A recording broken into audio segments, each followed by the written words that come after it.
In the headlines, 6 killed in Plateau as sectarian violence spreads. 114% salary increase for President Tinubu and his vice approved. Federal government to introduce new anti-cancer vaccine. And on the foreign scene, armed factions in Somalia's Puntland agree to ceasefire after clash. Hello and welcome to Trust News Update. I'm Darshan Hussaina Usman.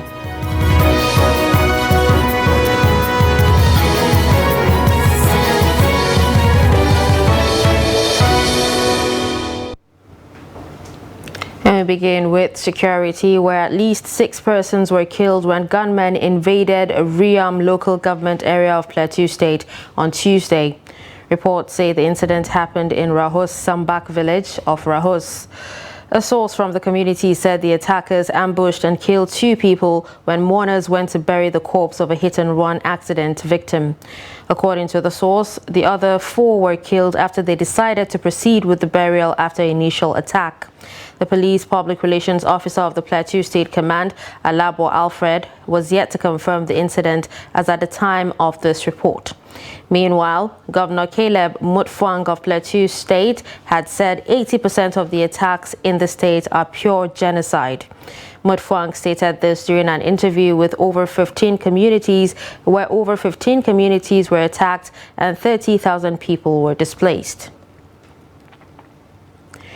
The Assistant Inspector General of Police, Musa Haladu, who is in charge of Zone 4, has visited some of the crisis areas in the Plateau State capital. The AIG was in the state to get first-hand information about the crisis bedeviling the state in recent times. Ado Musa has the report. The AIG is visiting the state to inspect the security situation of the crisis areas and to condole with the government and people of the state over the loss of their loved ones. Mr. Haladu promised to work with the state government to restore peace. To solve this problem, but I pray, I always prayed in this office, by the grace of God, which I have started here. So what the grace I planted here was by the grace of God, we pray and God will give it that wisdom. The state governor, Barrister Caleb Mutfwang, appealed to the people of the state to remain calm as his government will ensure lives and properties are protected. And therefore, we are looking for lasting solutions. And let me seize this opportunity again to appeal to our people of the plateau to remain calm, that all hands are on deck to be able to address these issues and arrest this ugly situation. More than 200 people were killed in recent time in the villages of Mangu, Barikiladi, and your local government areas. Ado Musa, Trust TV News, Jos. Still on security, trouble is brewing between farmers and herders over a grazing reserve in Yenhoho village area of Kaita local government of Katsina State. According to reports, the disagreement started when Kaita local government split and allocated a grazing reserve meant for herders to some farmers. Abdullahi Yamadi visited the area and files in this report for Trust Television News. This entire area was said to have been a great reserve for herders centuries ago, but in 2020, Kaita local authorities split and allocated it to farmers for agricultural purposes. This does not go down well with the over 1,500 herders of the area who protested what they described as insensitivity and lack of concern to their plight. According to them, this is happening even as there is an agreement between the herders and the local authorities here. The agreement was that the herders will allow the farmers to cultivate the forest reserve for 3 years, which elapsed in 2023. Kaita local government splits all this place, which before serves as grazing reserve and also serve as our only cattle route. There is an agreement signed by all stakeholders, including traditional rulers and members of Mieti Allah, that farmers will no longer cultivate this place. but it was violated. It is because of this violation of agreements some of the suspected farmers poisoned our cows, and up till today, the local authorities are adamant about it. Is it because we are law-abiding?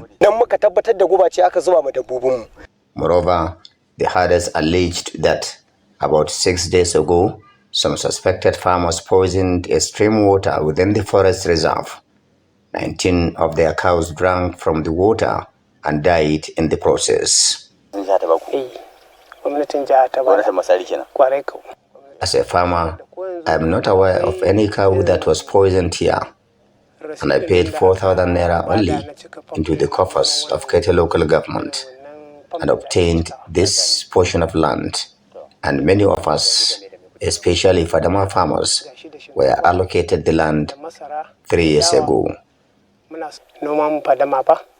Though some arrests were made, Kete local authority is saying the herders have no claim to make, as they have more than enough grader reserves in the area beside the ones separated and allocated to the farmers. It's not grazing reserve. The area is divided into two. There's area at the back and area in the front.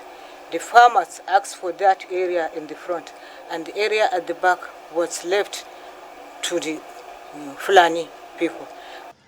At the height of insecurity in the state, many Katsina residents are saying authorities need to wade into the issue immediately to prevent possible breakdown of law and order. Abdullahi Izuma Yamadi, Trust Television News, Katsina. The Acting Inspector General of Police, Kayode Egbetokun, has assumed office at the force headquarters in Abuja. His arrival comes a day after he was decorated by the Vice President, Senator Kashim Shettima, as the 22nd IGP of the Nigeria Police Force. The acting IGP, who acknowledged the enormous responsibility that accompanies his appointment, appealed for cooperation and teamwork, promising to run a transparent and integrity-driven regime. Stressing the importance of community policing as one policy thrust of his administration, he revealed plans to strengthen the intelligence gathering capabilities of the force. He also hopes to build a stronger interagency collaboration and deepen the technology approach to guaranteeing internal security. In his farewell speech, the former IGP Usman Alkali Baba said he led a team that made a notable impact on internal security, adding that he's optimistic he's leaving a more improved force behind. The rise in criminality is turning life into a nightmare for some residents of the FCT who are becoming victims of the new trend of car break-ins in the nation's capital. In this report, Kabir Lawal speaks to some experts on how this menace can be curbed. The report. Car break-in and illegal forced entry into a vehicle, typically to steal something, has been on a steady rise in the FCT. Motorists who innocently park their cars are usually oblivious that someone is watching to break in and cut away valuables like laptops, car documents, and others. However, security expert Kabir Adamu said car owners should make it their responsibility to keep their valuables out of the car to avoid being robbed. Sometimes they steal mirrors, sometimes it's the insignia on the vehicle, but most other times is what people leave in the vehicle. So bags, envelopes, and other valuables. So that is where I'm saying the owners of the vehicles are to blame. But more importantly, the security agencies whose responsibility it is to protect those assets, I think, take more of the blame. He further advised car owners to endeavor to make use of alarms which will alert people around the area when such illegalities are about to be perpetrated. You need to take certain measures before they become traceable. So as an example, when you have an asset, depending on the make of the asset, almost all of them, first they have this double authentication option. Once you buy devices like that, activate that, especially for your, the operating systems. It allows you to do that. Then for the device itself, most of them, modern devices, they have options for tracing where they are once they are online. Residents of the Federal Capital Territory said they are dismayed how their valuables have been carted away by hoodlums, adding that security operatives should complement the effort of the car owners by safeguarding cars in public spaces. It's a very bad attitude. It is not called for at all. So the government can also try to do something about their situation and condition by creating more jobs and make things easy for the citizens. Because somebody who is well-to-do or who is living a reasonable life cannot just break into somebody's car. I feel terrible because it's usually very unexpected, and you would always have plans, and those kind of things usually disrupt your plans. So if they do that, it will really be heartbreaking, honestly. Honestly, I would tell them it's unfair, it's unjust. And personally, I think if they are caught, they should be really punished. The law, it's unkind for a human being to be unkind to another human being. It is actually disheartening to break into someone's car and go with their belongings. I'm calling on the youth who indulge in this kind of acts to stop and engage themselves with work to keep them busy. The youth should know the kind of company they keep, which goes a long way to tell people who you really are.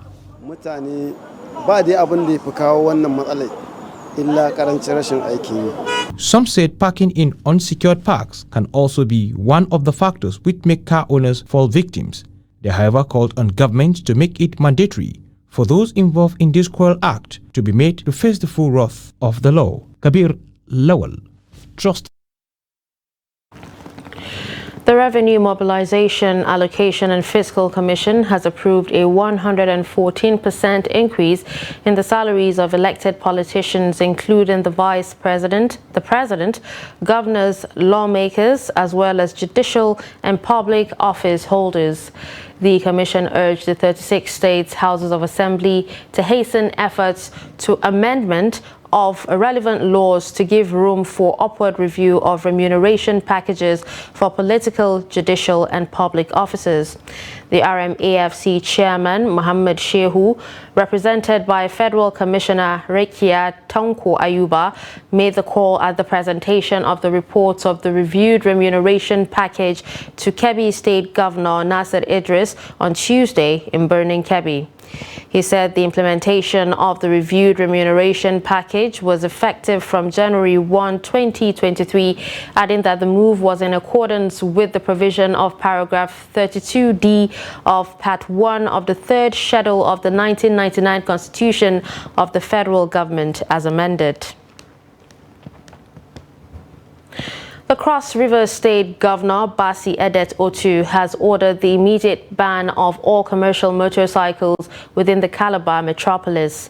The Chief Press Secretary to the Governor, Emmanuel Ogbeche, who disclosed this in a statement on Wednesday, said the ban followed due consultations with security chiefs in the state. According to the statement, those willing to use their motorcycles to earn a decent living are restricted only to remote areas away from the city center. The state government warned that anyone caught violating the directive will have their motorcycle impounded and offender prosecuted.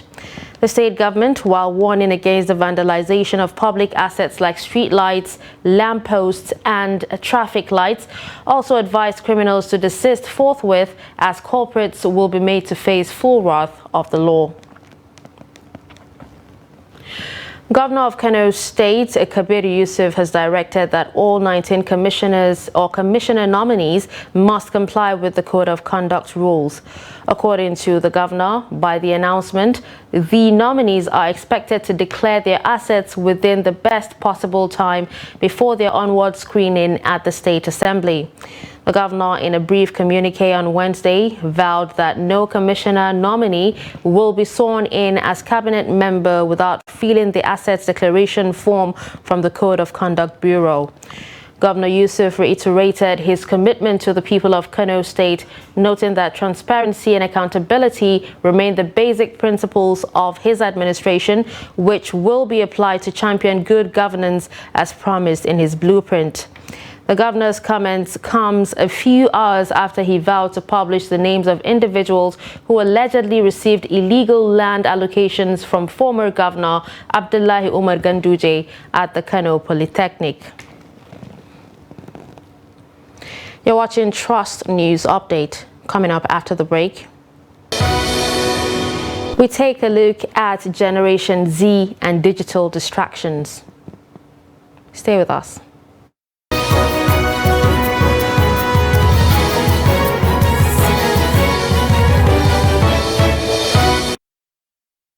Welcome back and thanks for staying with us. If you're just joining us, you're watching Trust News Update, a recap of our top stories.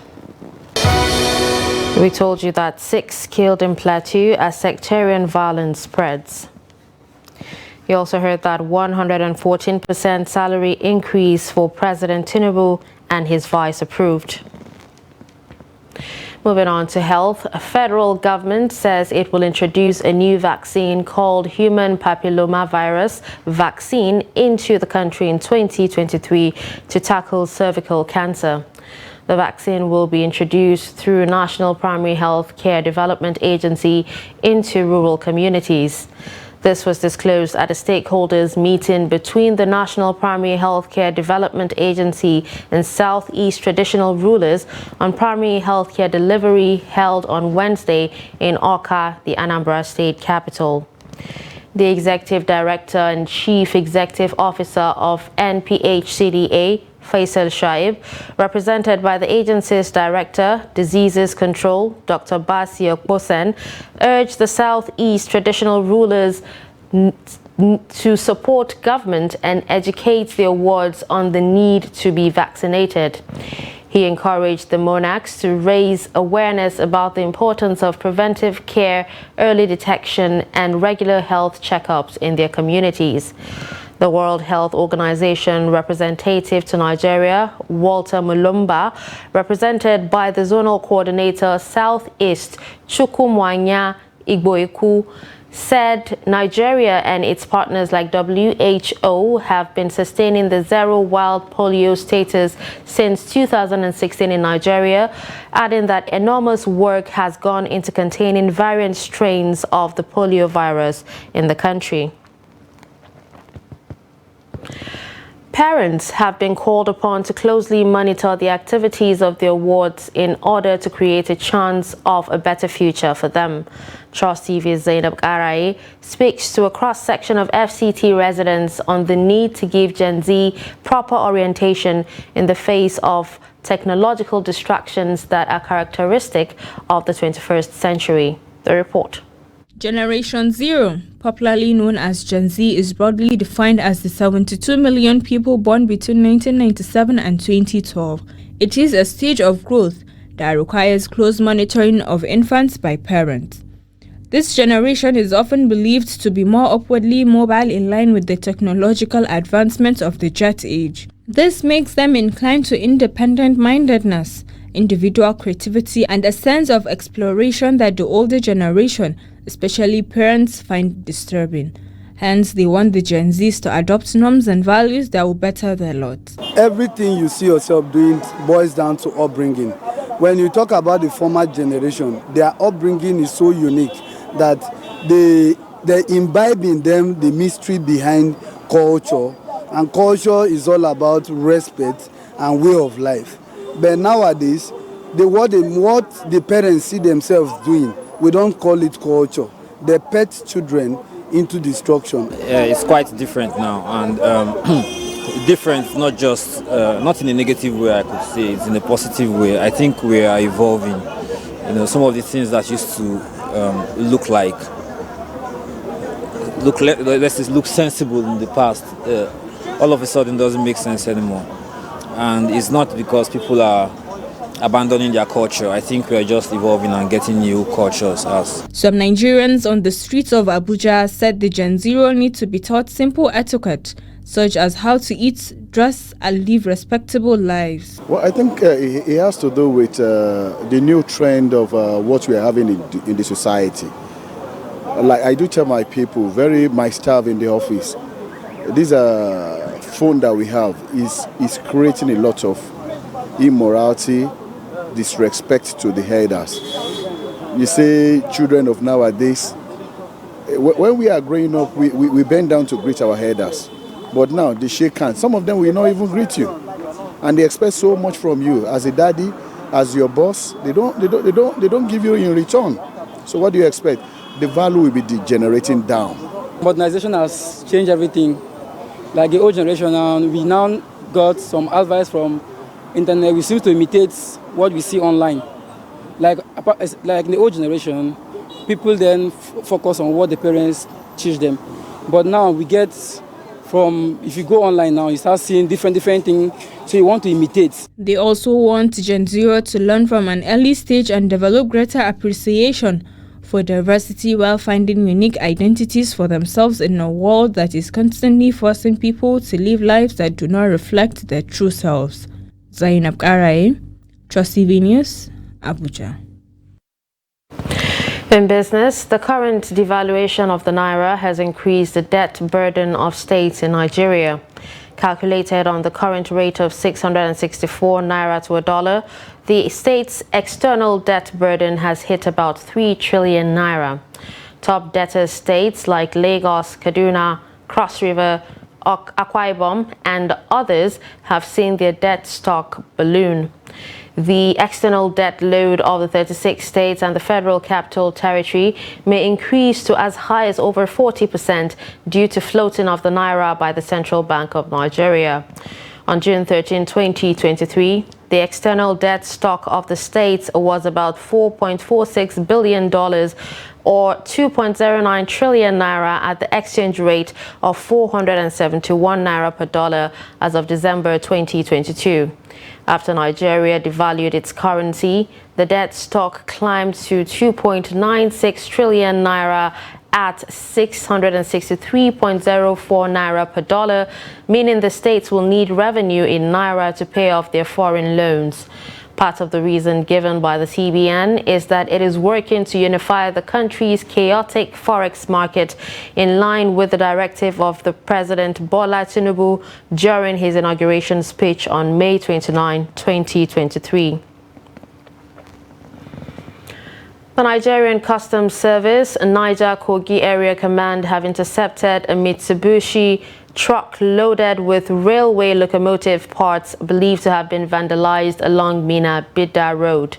The Customs Area Controller, B.O. Kadejo, made this known while handing over the seized vehicle to the Niger State Command of the Nigeria Security and Civil Defense Corps for proper investigation.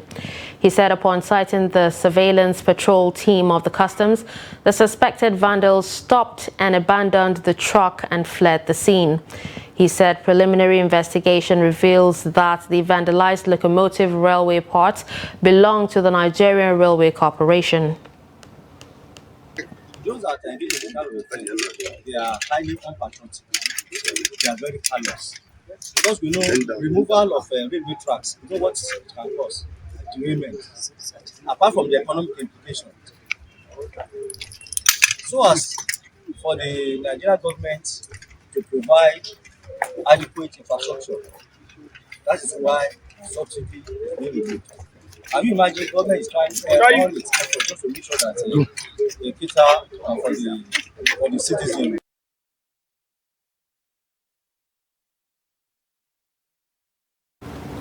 Now we'll move on to the foreign scene, where armed factions in Somalia's semi-autonomous state of Puntland have agreed to a ceasefire a day after at least 26 people were killed and 30 injured in clashes over proposed changes to the region's voting system. A group of traditional elders say they helped negotiate a pause in the fighting on Wednesday.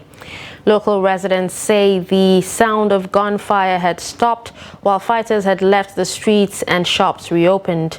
Regional forces and fighters loyal to the opposition fought fierce street battles in Garowe, the Puntland capital, on Tuesday as the local parliament debated constitutional changes that include the introduction of one-man, one-vote elections. Opposition groups in Puntland, which lies along the country's northeast Indian Ocean coast, accused the region's leader, Abdullahi Deni, of seeking to extend his term in office beyond January next year or help tip the ballot in his favor. And with that, we've come to the end of Trust News Update. Don't forget to follow us across all our social media platforms. I'm Darshan Hussaina Usman. Thanks for watching.